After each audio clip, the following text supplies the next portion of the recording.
இன்றே டவுன்லோட் செய்து உங்கள் ஃபேவரட் ஷோக்களை என்ஜாய் பண்ணுங்க.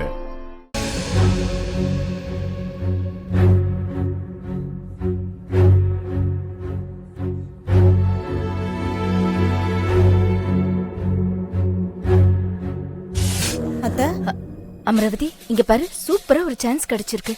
அப்படியா? என்ன விஷயம்? சிவா ஜனனிக்காக மலேசியாவில இருந்து வர வச்ச குங்குமப்பூ டப்பா இருக்குல்ல, அத அண்ணி துளசி கிட்ட கொடுத்து நேரம் தவறாம இத ஜனனிக்கு பால்ல கலந்து கொடுக்க சொல்லிருக்காங்க. மா, இதுல உனக்கு என்ன சான்ஸ் கிடைச்சிருக்கு? ரம்யா சொல்றது சரிதானே? நீயே சொல்லி தொலை.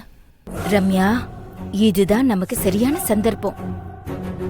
குங்குமப்பூ கலந்த பால்ல அபார்ஷன் மருந்து கலந்து அத ஜனனிக்கு கொடுத்துட்டா அவ கதை முடிஞ்சிடும்.